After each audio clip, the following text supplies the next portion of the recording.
there was quite a bit of controversy whether you actually were exempted, did you get a genuine exemption? And that debate was going on. And then you resigned. Many people assume that you resigned because, maybe you felt you didn't act correctly. I want you to address Nigerians on this issue now that you're here, your sister. So, resignation for me is a matter of principle. And I didn't resign because I felt I had done anything wrong. I need to state that absolutely clearly. I resigned because I felt and still feel that the swirl of controversy around a Minister of Finance was such that if I continued, I was disrespecting the office, right? So let's go to the allegation. Right. What was the allegation? The allegation, which was printed online, was that I graduated at 22, I skipped NYSC, and therefore the exemption certificate that I had presented must have been forged. That was the allegation, right? And these people reached out to us and we said, no, you got it wrong.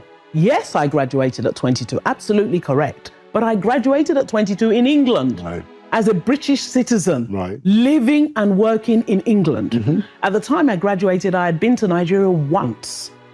And that once, I got a visa in my British passport. Why? Not because I didn't want to be a Nigerian, but because the Constitution of Nigeria forbade dual citizenship.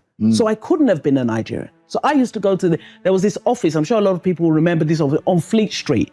You have to go there and everything Nigerians were asked to bring to get a UK visa, Nigeria was asking us to bring. So I would have to get a letter of invitation, bank statements of my sponsor, passport of my sponsor to come into Nigeria, and then they would give me 4 weeks.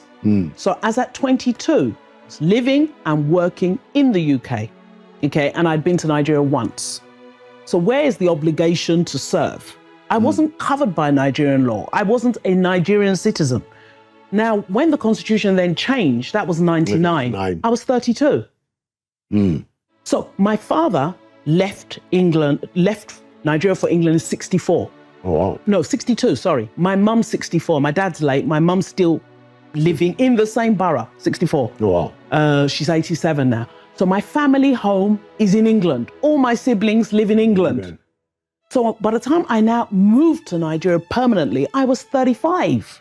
Of course, so you've gone past the age.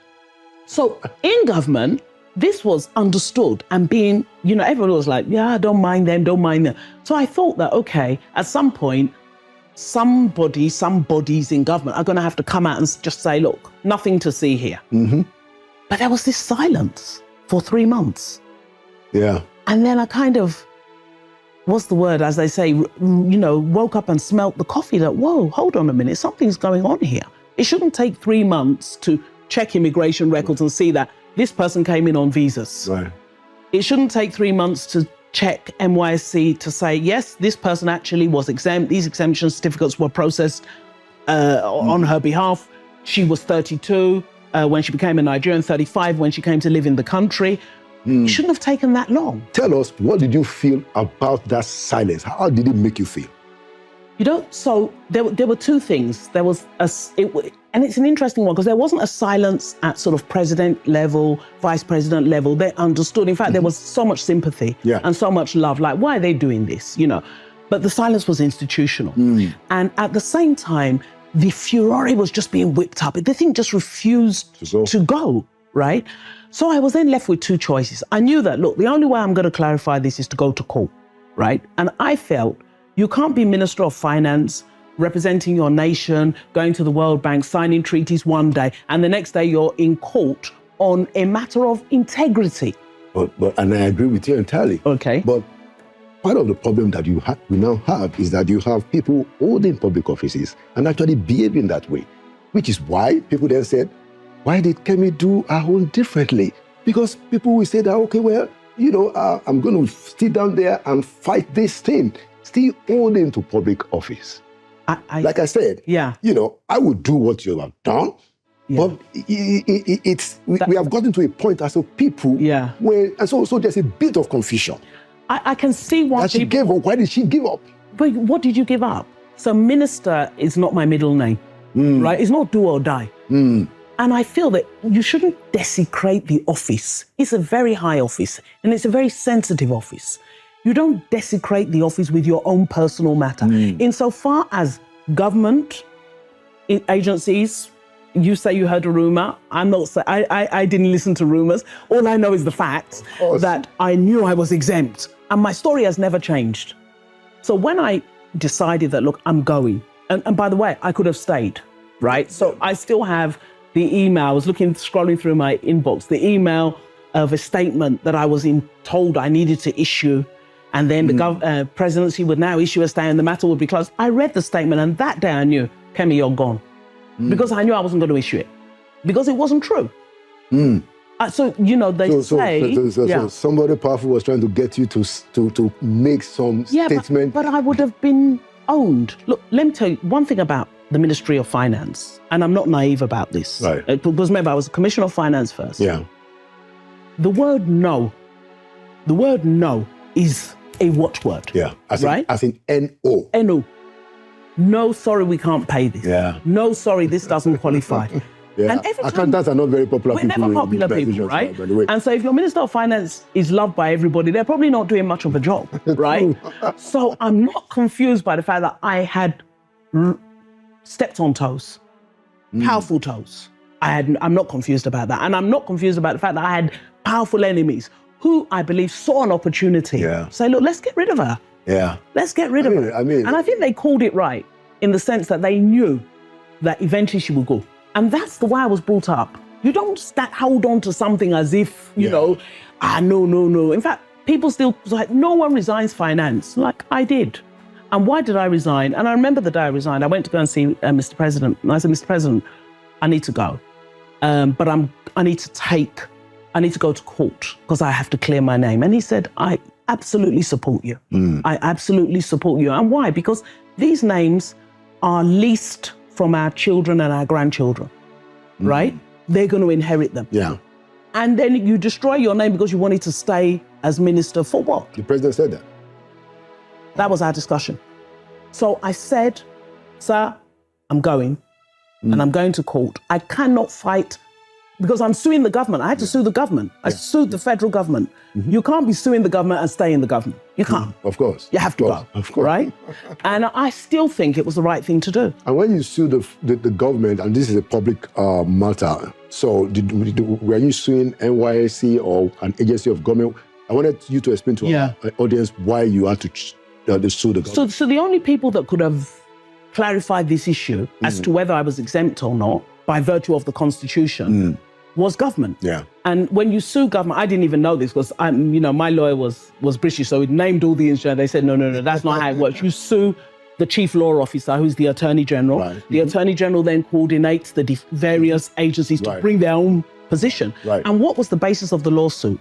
The 79 Constitution made it very clear. This woman is not or was not at the material time a Nigerian. Yes, citizen. Yes or no? And the Constitution, of course, is the highest law. Of course. So once the Constitution says you're not a Nigerian, then you're not subject to Nigerian laws. Absolutely.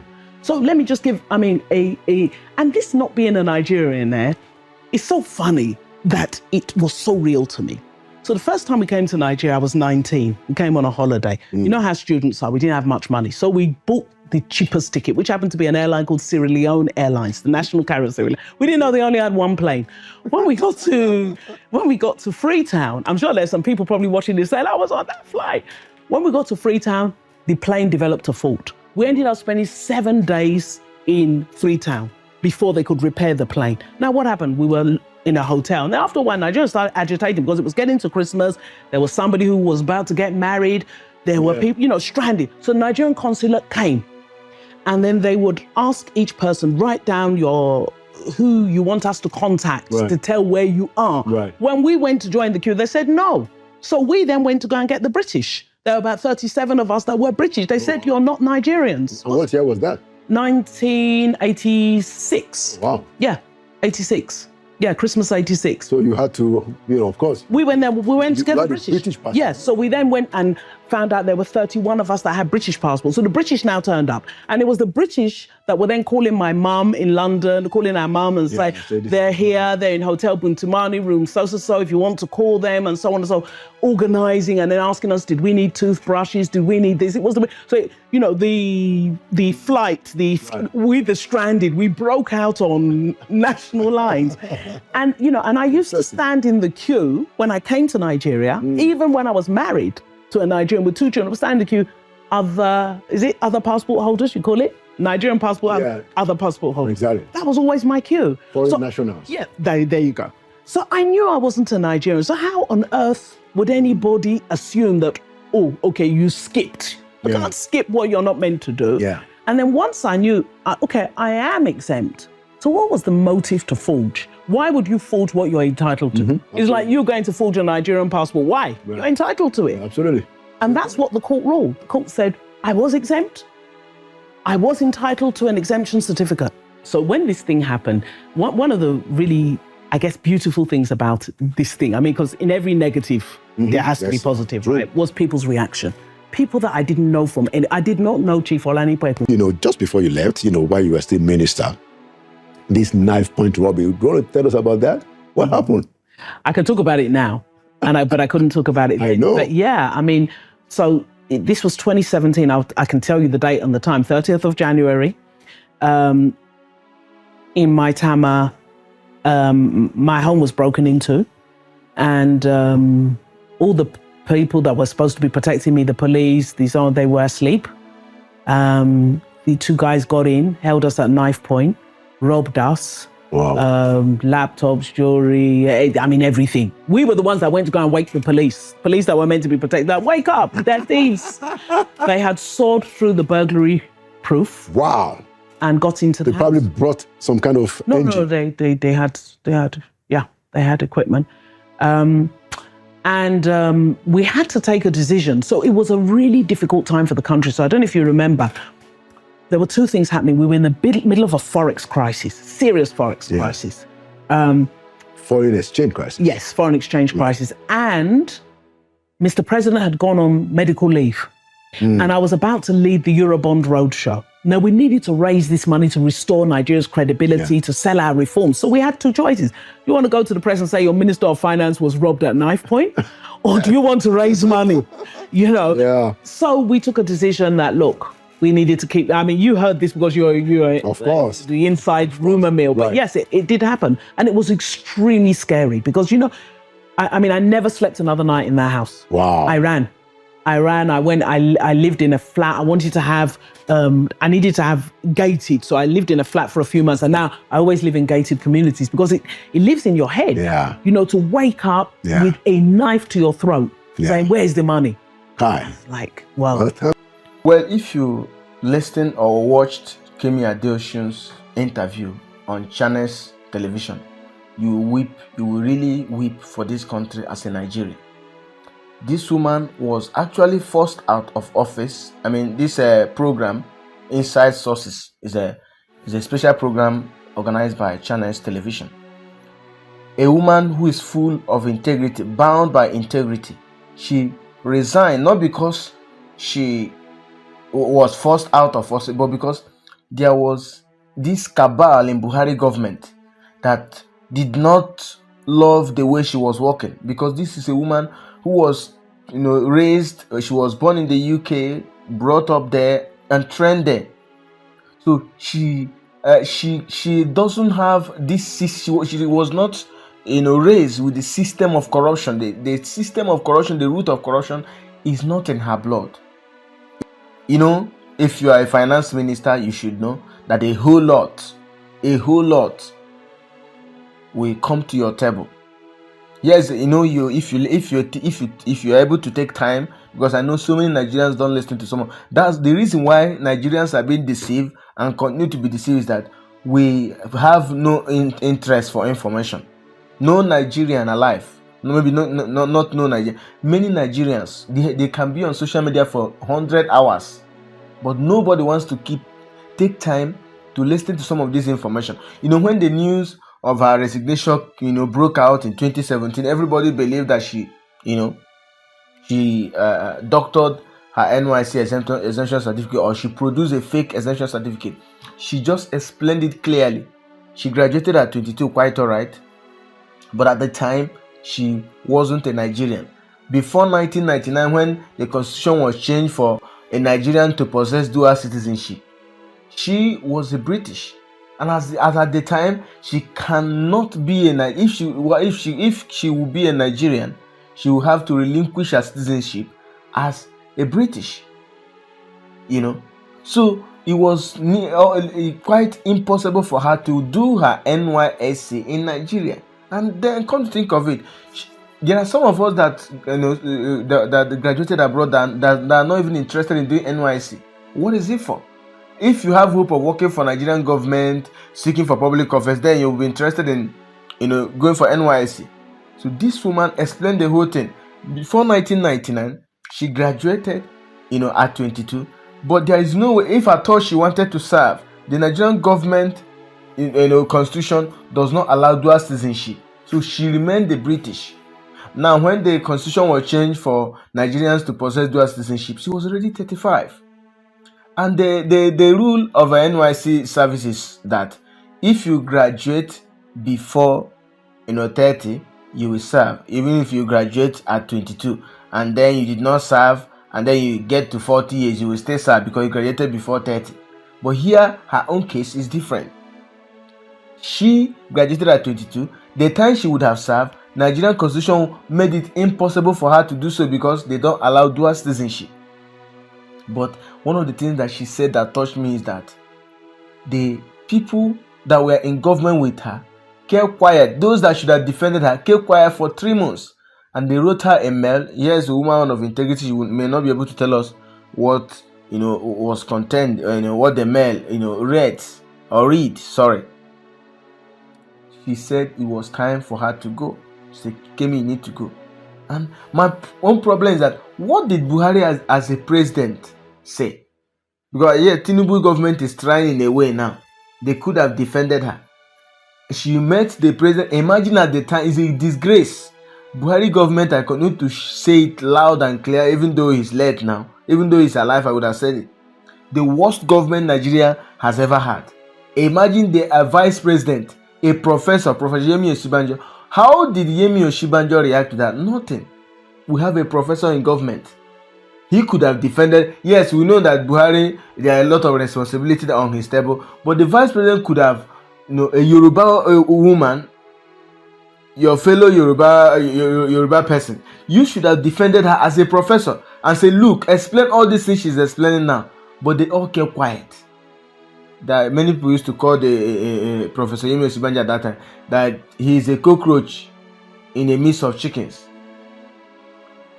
So they forced her out because, look at what she's saying. If there's a long video, at the time she discovered that so many Nigerians were not paying tax. There was tax evasion. Now Tinubu wants to, I'm having that feeling that Tinubu wants to bring this woman back. Wale doing is on his way out, possibly. Who knows?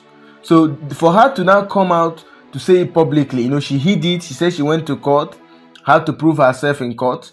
She was on a fight for her integrity. And then she hid it all these years. Her coming out to talk about it now is significant. Her coming out, Kemi Adeosun coming out to tell us what really happened in 2017 when she was accused of forging her NYSC exemption certificate. And how many years now? More than 8 years, if I'm not mistaken. More than 8 years. She's coming out to talk about that. Now means that there is something drawing her, attracting her again to government. And I know Tinubu would love to work with her because she actually kind of started this task of a thing. Ensuring that, the big company owners, the rich men are paying tax because most of them were evading tax and they were making a whole lot of money. And that was why, if you listen to her story where she said she was robbed, imagine a woman has a finance minister. We are not talking of a local government chairman.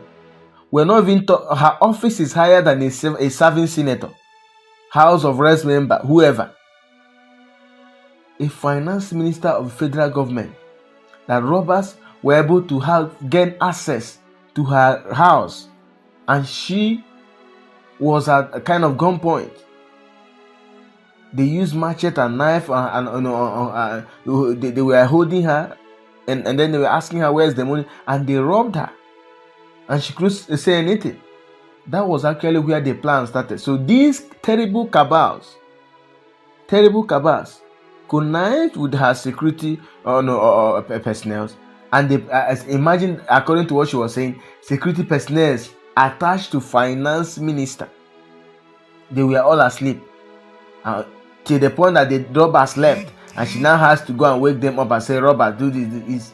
Is complicity, big time complicity. And thank God that she's alive.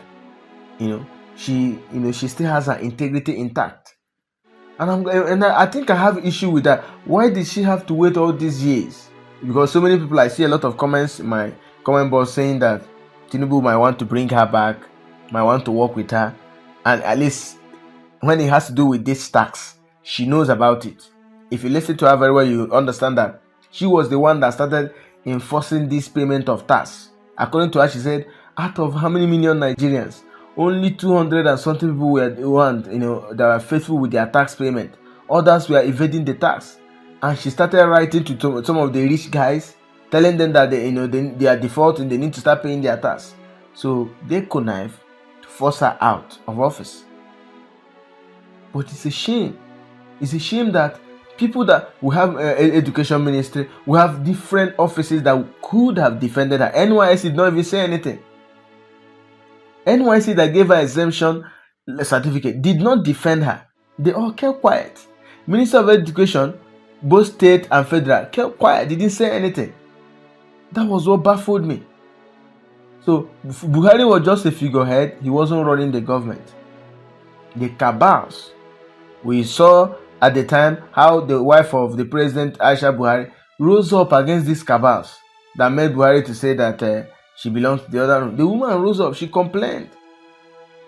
And in some of the book Aisha Buhari said she has written now, she said her husband, ignored her for I don't know how many months or something, couldn't even see her. The cabals would have plundered this country if they have not even done so, with the way the things are going in this country now. So, when we look at what is happening in the world now, look at how Donald Trump went to Venezuela, arrested the president of Venezuela, Nicolas Maduro, because of high level of corruption. I don't pray that the time will come that a foreign government will now come and arrest our president to ensure that the corruption is dealt with, because corruption has become a hydra-headed monster in this country, Nigeria.